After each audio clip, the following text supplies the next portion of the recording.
Si je dois dire un truc au début de cette vidéo, c'est soyez patient. Petite question avant de commencer. Quel est votre moment favori de Gohan? Répondez en commentaire.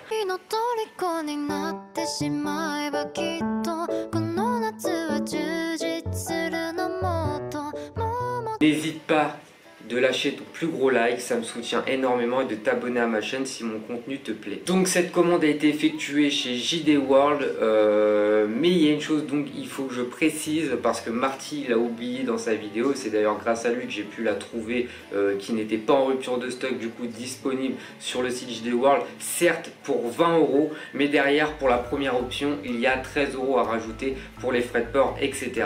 Et après une autre option, je crois que ça atteint les 23 € de frais. Enfin c'est un petit peu n'importe quoi, mais par contre vraiment bon point pour FedEx qui m'a rapporté le colis jusqu'au pied de ma porte, et ça franchement c'est nice. Donc on va commencer tout de suite à vous présenter le premier cadeau, et le seul d'ailleurs, je sais pas pourquoi je dis le premier, le seul cadeau, et qui est déjà énorme hein, parce que vous n'avez pas normalement besoin de rajouter des cadeaux, mais ça incite forcément à commander derrière. Voilà une belle petite serviette. Décidément je vais faire une collection de serviettes, moi c'est plus possible, je commence à en avoir beaucoup trop. Donc avec Sangoku et Vegeta, licence Dragon Ball Super et Dragon Ball Super Hero. Donc voilà pour la petite serviette plutôt stylé. Nous sommes sur la figurine de Sangohan. Par contre j'ai une énorme question à vous poser. Pourquoi ce Sangohan a le on va dire hashtag 2? En fait je comprends pas pourquoi c'est assimilé à du Sangohan 2, comme s'il y avait plusieurs versions de cette grande Dista Resolution of Soldier. Et voilà, c'était la petite question du jour. Si vous voulez en commentaire m'expliquer le pourquoi du comment. Donc voilà, on se retrouve avec une belle petite boîte donc qui met pas forcément en valeur la figurine hein. On la voit de face, de côté, de profil, entièrement, juste la tête. C'est un peu trop sombre, j'ai envie de vous dire, sur le packaging, mais bon après ça reste qu'une boîte, c'est pas très grave. Moi je savais déjà à quoi m'attendre.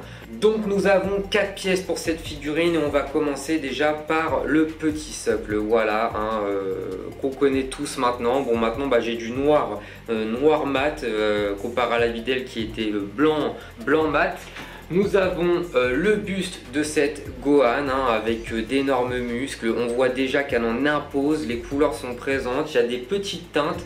Moi aussi j'étais de l'avis de Marty, je pensais que ça allait être beaucoup plus effet plastique que ça, mais franchement la modélisation et les teintes sont vraiment tip top. J'aurais peut-être préféré un petit peu de dégâts, de damage sur le Gohan, mais bon ça c'est pas très grave, c'est qu'un détail. Nous avons ensuite la tête de Gohan, celle qui a beaucoup fait parler, parce que oui, quand on le regarde de face, elle ne regarde pas du tout au même endroit hein, si on regarde bien les deux yeux, et ça a énormément choqué les gens.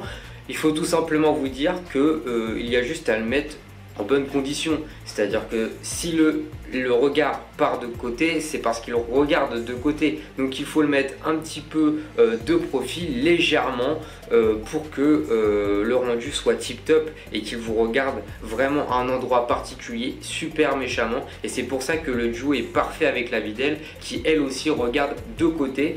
Sinon pour les cheveux, très bien modélisé, la tête de ce Gohan est magnifiquement bien réalisée. C'est vrai que bon, les yeux ça peut faire parler, mais quand on la met dans de bonnes conditions, ça le fait énormément, et c'est pourquoi elle a été autant achetée. Et nous avons la plus grande pièce, c'est le bas du corps, donc les jambes de cette Gohan qui sont énormément massifs avec cette ceinture bleue. J'aurais bien aimé un petit rajout de ceinture, et les chaussures qui ont été énormément bien travaillées avec ce petit lacet, on va dire.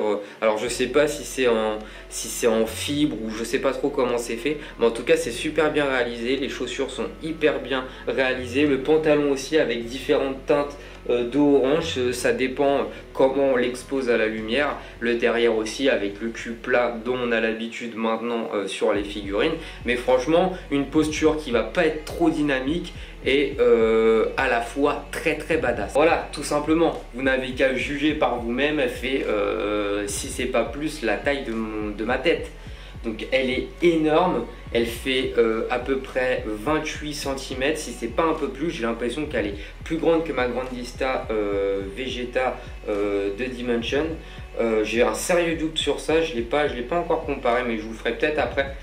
Et puis cette posture, voilà, qui est assez linéaire, mais c'est vraiment le regard qui fait tout, ce regard méchant, ce regard qui n'est plus enfantin, mais ce regard de guerrier, de super guerrier. Et franchement, moi qui étais pas très fan à la base, individuellement, que ce soit la Videl ou la Gohan, qui sont quand même magnifiques visuellement, j'étais pas non plus censé les acheter. Mais quand j'ai vu le duo, et le fait que tout coïncidait, c'est limite si ceux qui ont créé les deux figurines se sont pas parlé, je sais pas, ça se trouve ça s'est fait, se sont pas mis en accord pour que ça fasse un rendu juste magnifique, juste sublime. Je vous rappelle que j'ai été vachement piqué par les photos des membres du groupe Ici c'est Tokyo. Quand je les voyais, c'était magnifique sous tous les angles, c'était juste magnifique. Donc voilà, plus de 25 cm sur, voire 28, peut-être 30, j'en serais pas étonné. Et surtout, voilà, il est quand même relativement très épais ce Gohan, hein. Il se porte bien, il est très musclé, les muscles sont bien marqués, on voit le début des pectoraux, et surtout on a l'impression que c'est une pièce unique. On n'a pas cette impression que c'est une pièce, voilà, où la tête peut sortir, le buste peut sortir. Et encore, j'ai envie de vous dire que c'est peut-être la seule chose qu'on peut remarquer, c'est que le buste et les jambes peuvent se décoller, mais mis à part ça, on dirait que c'est une pièce unique. Elle est juste magnifique, tout va super bien ensemble, il n'y a pas trop de couleurs, il n'y a pas trop d'effet de profondeur, tout a été bien fait. Alors je dois dire que ça aurait pu être encore un peu mieux travaillé, mais cela dit, pour le prix, et vous allez être étonné pour avoir une pièce de cette taille là, c'est 30 €.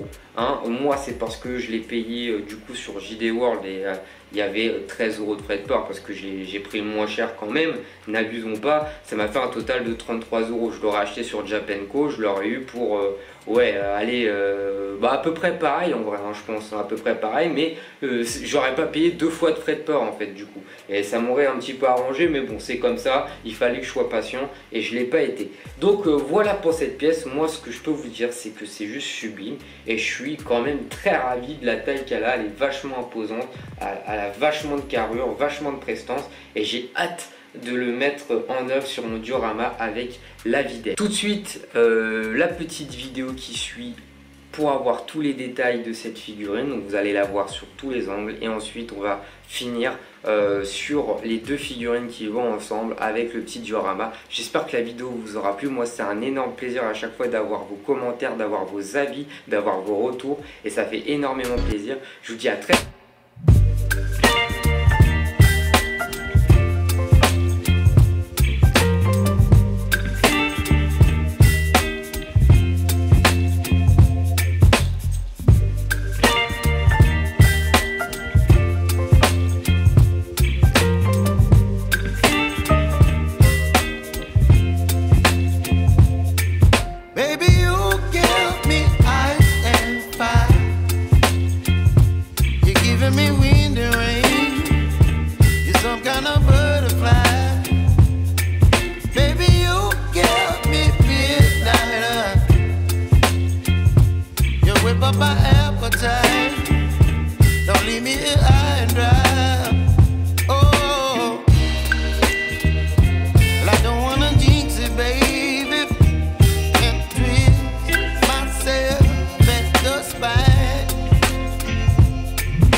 Whip up my appetite.